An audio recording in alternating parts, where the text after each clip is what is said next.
What are you doing? Oh my god. I don't even know what's going on.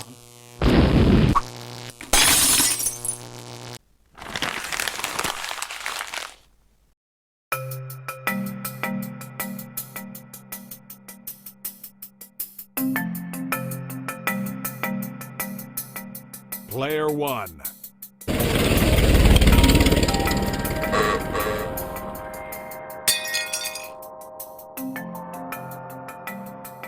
Prepare yourself.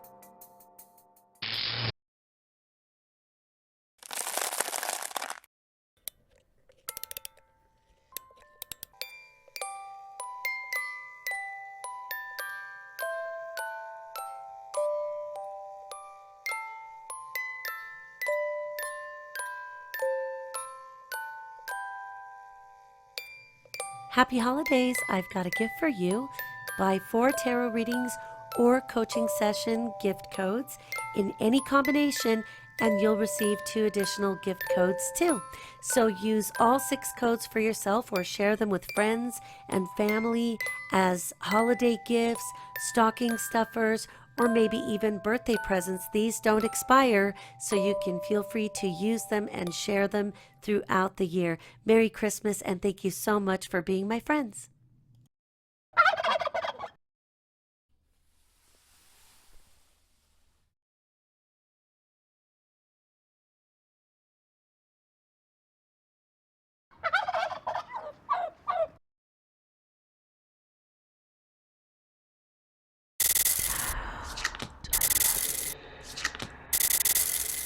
Hi there, Sagittarius. This is your weekly reading for the week of December 21st. Happy holidays. Merry Christmas to you. I hope everything is going your way.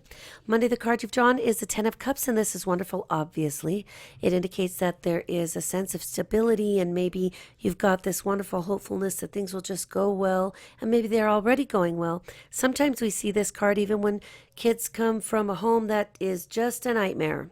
And yet they've been in their sweetheart innocence that you young people have, able to at least put themselves into an alternate reality, thinking about what you wish it could be, which is wonderful, because that means one day, if you choose to have children of your own, when you're out of college and when you've got it going on, and when you feel good about yourself, that you will create that kind of family structure, that kind of home life foundation for you and for the people you love. It doesn't necessarily change the past, but it does make for a beautiful future. And sometimes when you meet people or hear stories about them, or say interviews with kids that have survived horrific conditions, if you know what I mean, like child abuse and even torture, neglect, just terrible things, incest, sex crimes against them, that they are somehow able to find that place in themselves where they're unaffected. And again, that's what the strength of being a young person, or the beauty of the miracle that being young is. It is just somewhere in there where people are able to create perfect worlds that they want to bring to fruition. And even if nobody ever conditions you one way or another, you're able to say, I know that my life can be what I make it. It doesn't have to be what everybody else's story is. I can make it wonderful. So that's a wonderful way to start off the week, with that hopefulness that only you guys have. This is something that you can never let go, even if it means that people say, oh, you will never grow up. Yeah, don't. You know what I mean? You grow up and you're responsible, and you do the things that you need to, and you're responsible in society, and you take care of what you're supposed to take care of. But shoot, I haven't even grown up. I refuse to do that. On this day, we also have Mercury in Capricorn, sextiling Chiron in Pisces. So Capricorn, your solar second house of your material possessions, items, things, your value system, how you value yourself. Do you need to have something in particular, an expensive pair of pants, before you feel good about yourself? Or do you already feel good about yourself anyway? Are you able to get to that point where it doesn't matter if you don't have the resources that some people have or some celebrity has? Whatever, they can, they've created their own lives, or it's created for them, or they don't even appreciate it. That doesn't mean that you have to identify with what you have or you don't have. You're already perfect the way you are, and you have the ability at a young age to be able to project into the future what you want it to be. So never forget that there is truth in saying hold on to your dreams. If you lose those, if you forget that that's what you can do for yourself, then you're really more in trouble, than what you could even imagine. That being able to protect yourself is also meaning that even if other people put your dreams down, hold on to them. They aren't anybody else's dreams. They're your own. So you create them and nobody can break them. The sun will also enter Capricorn here, so that is wonderful. On Tuesday, we have the Temperance card in reverse. This just indicates that you might be feeling like you can't make sense of putting all the pieces together, or how is it all going to come together when you want it to be. Hang on a second. My son is doing something weird. Hang on.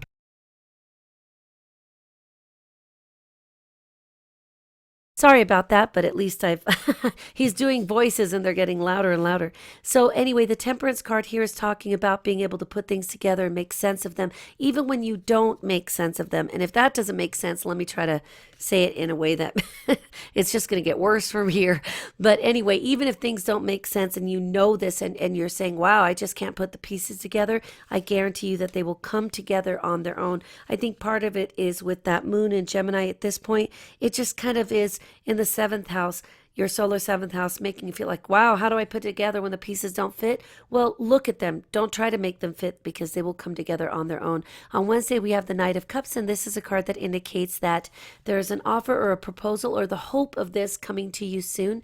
Again, it doesn't mean that you might be able to make sense of whether this person is being genuine or not. It could be happening in your life in the peripheral, like some boyfriend is offering your mother or presenting an engagement ring. You're like, oh my God, what does it mean? Well, just watch and wait. Don't inject yourself or do a thing like giving unsolicited opinions yet. Now, if you're asked for your opinion, if your mom says, what do you think of this person? How do you feel about it? Say something like, I don't know. I don't think I'm in the right frame of mind to say this. And you could say, only you know what's good for you. Or you might feel inclined to say, well, I kind of wish we didn't have this person injected into our lives full time or in a committed way yet, because, then we're all affected, but it's up to you, Mom. You get that idea, the concept that if you're asked for an opinion, be careful how you come across, because if you just say something like, I hate him, it isn't going to make that person go away. You just want to say things that would be easier to incorporate, like, I don't know how comfortable I feel about that. I kind of wish we didn't have to right now. So that's an example that you can hopefully apply to other situations in your life. Like if somebody comes to you with an offer to you, or you're the one giving the offer to the other person, don't put them on the spot, so that even if it's a romantic situation, that they don't feel pressured by it. Just be friends. Let it become what it is. And if you ever want to see an example of what it is when people put pressure on each other, watch Jerry Springer shows. I know that's terrible to say, but if you go to YouTube and you Google some Jerry Springer shows, you'll see these wonderful people who've got cheating boyfriends and girlfriends on them, or all kinds of weird situations, and or even situations where somebody's saying, look, you don't get it. I brought you to the show to let you know that I am not interested in a relationship with you. And then you'll see some chick like, oh no, you are going to have a relationship with me. Because what you don't understand is I am never going away. And we're like, oh my God, you're not hearing this. People like that could be really dangerous, or they come across as just crazy as all get out, But that could be like part of the message, is to not pressure anybody, and don't let anybody pressure you, or likewise don't force people into being what you want them to be. Remember, Jerry Springer probably has said it best. We can't force people to love us just because we love them. Just because you want to be loved by that person and they don't, doesn't mean it's healthy to force a person to try to love you. Doesn't work that way, right? So I hope you can take those ideas and put them into practice. On Christmas Eve, we've got the Two of Swords. That just indicates you might be feeling kind of like indecisive, or that you can't make a decision. Somebody else could even putting you in an impossible situation. Like somebody's like, no, you either date me or you don't. Tell me now. Okay, well, this is where the card is indicating that you should say something like, then I can't date you if you're forcing me to do this. I don't know how you could expect I could make a decision that's good for me or you if you're pressuring me. And likewise, you could be pressuring somebody and they could say to you the same thing, like, you're pressuring me now. So this is just a card that indicates the best thing to do is to think about what kind of pressure you're being put under, or what kind of pressure others are putting on you. There's a funny thing about this card that draws my attention to it here while I'm talking to you, is look at that crescent moon back there. It's really not in the typical way we see a crescent moon. Usually a crescent moon is indicated by the sliver of it is on the left. So to me, it looks like it's in the reverse. It's backwards and it's upside down. And so it makes me want to say to you, there's a situation around you that doesn't make sense. And even look at this with me very closely. Look at the ocean behind this chick. Look at it. There's waves on the left and there's waves on the right, and she's in the middle. That doesn't make sense because waves don't do that. They come forward. Like if we're looking at her and we're on the sand, the waves should be cresting and breaking toward us. Again, indicating that something here doesn't make sense at all. And so there's a couple of other symbols that are popping out here to me right now. She's got her back turned to it, so she can't even see what's going on. And in a sense, she's almost forced to make a decision. I think that the symbolism of her turning her back on all of it is to say, maybe this isn't the best time to decide anything. In fact, don't. At this point here on Christmas Eve, we've got Venus and Scorpio sextiling Jupiter and Virgo. Scorpio being your solar 12th house of the hidden, of the subconscious, of the past life associations, of the things we do that wreck our own lives, how we wreck ourselves, and even memories that are buried deep. So with Venus there, it almost makes these things look a little too appealing, or we start over focusing there. That's what I want to say to you. But the beauty of it, the opportunity to make sense of it is Jupiter and Virgo in the 10th house for you. That is where the North Node is in solar astrology. So the North Node is saying, make sense of it in real time. Look at things as they are. Don't make them out to be what you wish they were. Okay, this is saying look at it realistically, because it's very obvious. If you look at the situation, it is not a hidden motivation. It is not like, oh, you really love me, but you're not telling me. No. If the person is saying, I don't love you, think Jerry Springer. If they're saying, I don't love you, and you're like, no, you have to love me. You do love me. We've been together. And they're like, no, you're not hearing me. That's what this Two of Swords is saying, that it's very obvious. It is there. The astrology says, look at it again, because the opportunity is there for you to see it. Almost like a Polaroid snapshot in a moment in time. Look at it, because there's nothing here. It's very plain to see. Even if you think that you can't see it, it's probably because you or someone else is deluding yourself, saying, no, he really does love me. He really does love me. I'm sure of it. And your girlfriend's like, no, dude, look, he doesn't want to be with you.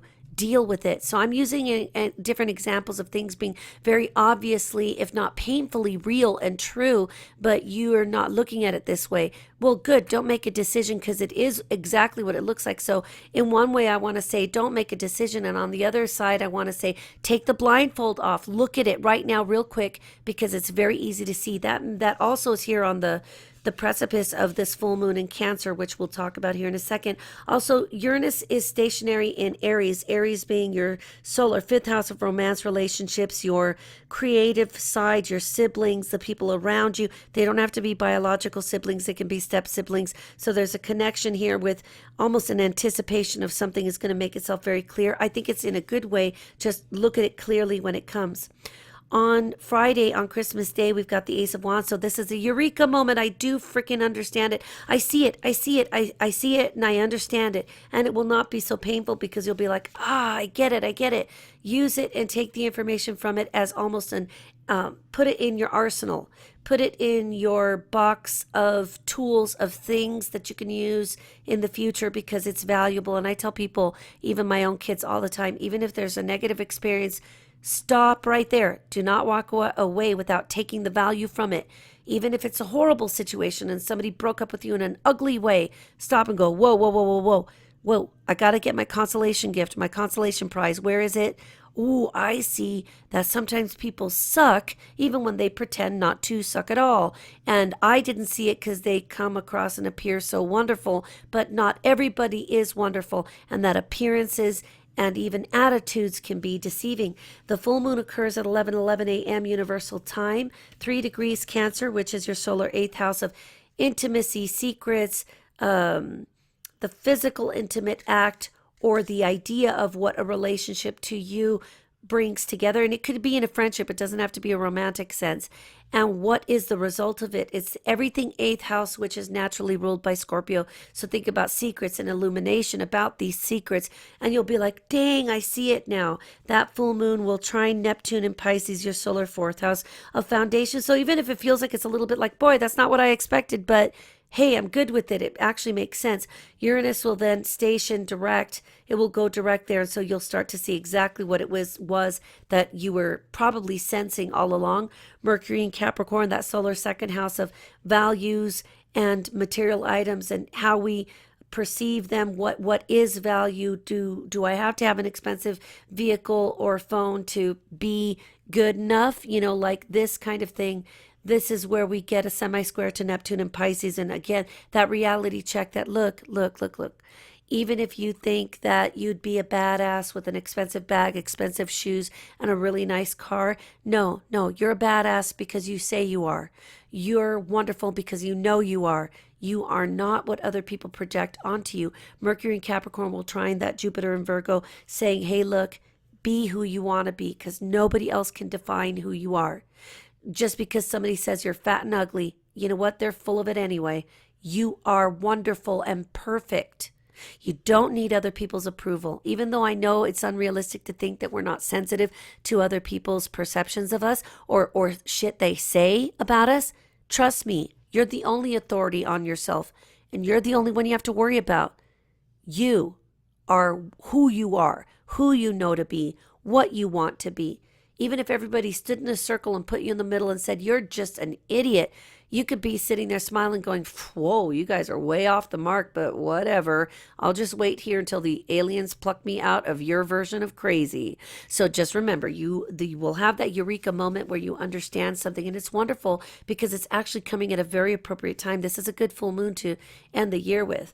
Also, we have the sun parallel Mercury. So this communication about who you are is where you finally go, I am not just like worthless because I don't wear expensive clothes. Do you think my clothes tell me who I am? It's freaking man-made bullshit. I am who I say I am. Yeah, one day I can go get whatever I want to.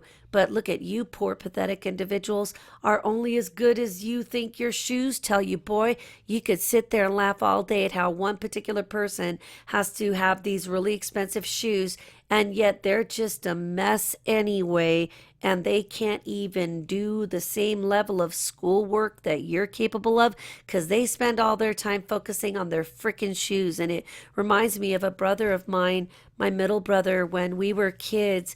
We didn't have anything really, and it got so much worse, when my mom and dad divorced, which was good for us because my mother and father's marriage was just awful.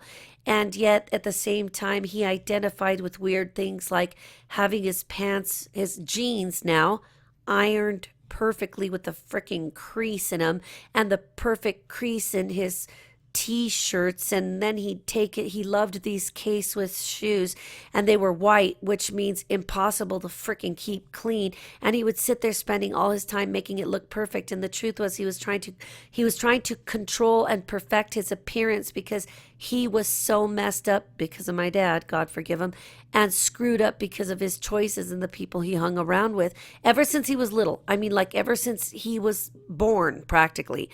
He over-identified with what people thought of him. What did that tell us? His self-esteem was through the floor. I mean, he didn't feel good about himself. He had to project being a badass gangster type wannabe to feel in control. And then he would hurt all of these girls' feelings by using them to this day, only because he felt so unloved, unlovable, and out of control. If I can hurt your feelings and I control your feelings, that means I'm powerful. It's because I'm so small. I'm so small. So never let things define you, okay? Because things don't mean shit. You can't even take them with you. Enjoy them when you can have them. But if you don't have them, laugh and chase butterflies because it's not worth anything really. Saturday, we've got the Page of Swords here, and that is about you feeling maybe a little bit defensive, a little more than what maybe your adult counterparts will be feeling. But you don't have to feel that way because Venus is Scorpio, again, that 12th house, sextiling the North Node in Virgo, says this is what you should focus on because the real opportunity to feel good about yourself is right there in front of you. Mars in Libra was semi-square, Saturn in Sagittarius, or solar first house, where you're becoming a new and improved, and especially for you, Saturn rising people, trust me, it's very valid, very real what you're going through, how you're evolving, what you're becoming. So make sense of it. Take your time extracting the value of it. This is where you could be really finding out too, who are your real friends at the end of the day, at the end of the night, even at the end of a bad situation. Who was there for you? Let me tell you, having 5,000 friends on Facebook doesn't mean anything if you don't have one person who'd be there for you in your worst moment ever. Never forget that. A real friend isn't because of the quantity of the friends or the quality of what they give you. It's who's there for you in the worst of times. Never forget that. Venus and Scorpio will also semi-sextile Mars and Libra. So this is all about balancing your subconscious and your real fears, the things that really kind of frighten you and worry you. Well, it isn't as important as it is to just make sense of the fact that what other people think of these things isn't relevant. What you think of these things is. When you face your fears and you really face your demons, all of the friends in the world can't help you if they don't love you. You're the one who has to love yourself to make sense of it and to get over it. The moon will go void, of course, here at night, so enjoy the evening and just relax. Listen to music, read a book, style your hair, talk to your bros, play some video games. Be with yourself in the moment, and if there are other people around, just enjoy their company. Sunday, we have the Eight of Pentacles, and this is really gets interesting because it's really talking about the perfection that you are, not what other people say you are, the work you've really done on yourself. Mercury in Capricorn will trine the North Node in Virgo also. So Capricorn, again, that solar second house of the positions and possessions and the values and your self-esteem as it relates to the things you have or don't have, or what you think you should have, or what you know isn't possible to have at this time. Trining that North Node in Virgo is, again, really, it's more important for you to feel good about yourself and not what other people perceive you just because of the label on the jacket you're wearing or the label on the inside of the dress that nobody can see anyway. They'd only know it's one thing or another if you told them. And the Sun in Capricorn will quintile Chiron in Pisces. The healing really begins when you know that you are what you know yourself to be, not who you hate on yourself to be, who you know you are when you're like, look, when you take all the noise and static out of the air, I love being me. It's other people who make me feel bad about me. I got to not let that happen. That means I got to not let what other people say dictate how I feel about myself. Your family and the people who are really there for you, even if it's just one person in the world who says, I love you, so let's forget about what other people say. When it's your true friend, at the end of the day, they're the ones that matter. And Mercury in Capricorn will semi-square that Saturn in Sagittarius, and again saying, ground yourself because you're valuable. Forget the possessions.